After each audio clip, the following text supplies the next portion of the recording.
Hello friends, in my previous videos I have talked about where all you can invest, what are the benefits of investment, why should someone invest, okay, and we have concluded that investment in equities is an important investment that we make in order to generate inflation beating returns.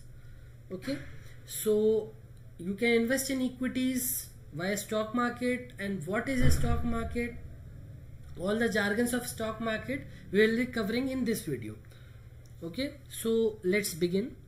So the stock market is very similar to the kirana store or the supermarket where you shop for your daily needs.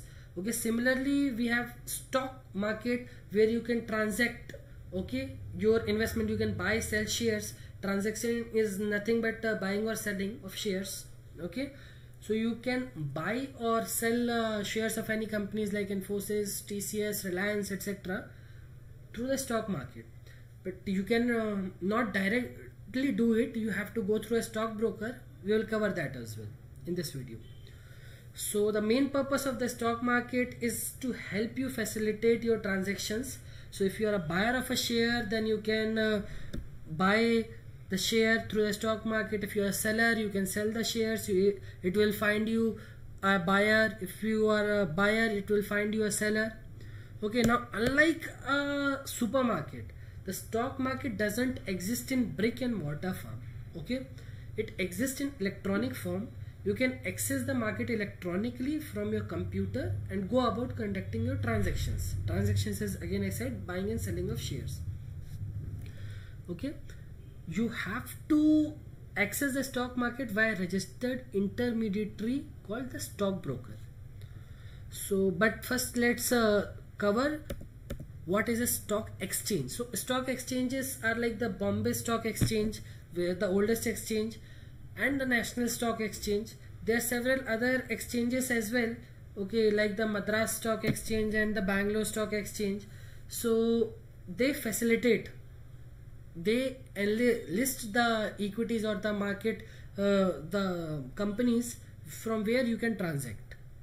Okay, now for regulation, so SEBI is you will be hearing about SEBI in news quite often. So the Securities and Exchange Board of India, they look out for all these transactions. So what all things they look out for? Whether the stock exchange, whether it is NSE, BSE, whether they are conducting its business properly or not. The stock brokers, which are the ICICI Securities, HDFC Securities or Zerodha, all these stock brokers, whether they are conducting their business properly or not. The corporates don't use the market to benefit themselves. Like you would have heard the case of Satyam Computers. These guys were showing that the company is in great profit. It was not in that much profit, so investors were investing a lot in that company, thinking that the company is generating a lot of profit. Okay, so SEBI regulates all these things. They protect the the interest of small retail investors. If small retail investors are the investors like you and me. Okay, the large retail investor, the large investors are like the mutual funds, which has a huge cash pile and they can manipulate the market. So SEBI keeps a check on them whether they are not manipulating the market. Okay, like you would have heard a famous case of Harshad Mehta. He manipulated the market. Okay, he manipulated a lot to benefit himself, and many people lost a lot of money in that. So what is a stockbroker? I will tell. So stockbroker is your gateway to the stock exchange. So you can invest in equities, you can buy equities, you can buy shares, you can sell shares through your stockbroker. Okay, so for transacting, you need to have a trading account with the broker who meets your requirement. So your requirement can be as simple as that, like the broker's office is near to me, you can tell him what to do. Okay, then you can make a telephone call to your broker, identify yourself with your client code and place an order for your transaction. The dealer at the other end will execute the order and confirm the status of the same while you are on the call.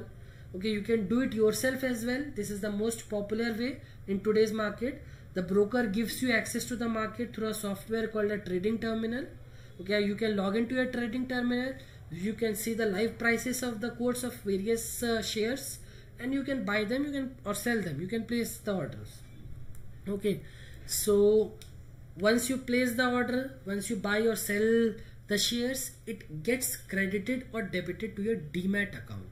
Okay, the demat account is the account, like you have a savings account where you have money, hard cash money saved. Similarly, you have a demat account where the shares whatever you have bought are stored, are shown there. Okay, so now let's summarize how you can enter the stock market. You need to have a this is very important, I forgot. There should be a bank account linked to your trading account. You might be having 6 bank accounts, but there can be only one bank account which is linked to your trading account. So first you have to open a bank account, okay, with any bank. Then you have to link that bank account with your stockbroker. You have to open a account with your stockbroker, and you have to link that account with the stockbroker. So from that account itself you can transfer your funds. And similarly, if you want to transfer funds from your stockbroker, from your trading account to the bank account, you can do that as well. Okay, and from your stockbroker you can invest in stock market. Okay, there is other way also. You can invest from the AMCs, like the mutual funds do, SBI mutual funds, Kotak mutual fund. You can directly invest through them, but this is the most popular way through which the people invest in the stock market. So friends, if you have any doubt on how to invest in stock market, you can ask in your comments. Okay, if you like the video, friends, please like it, share and subscribe the video, subscribe the channel. Thank you very much.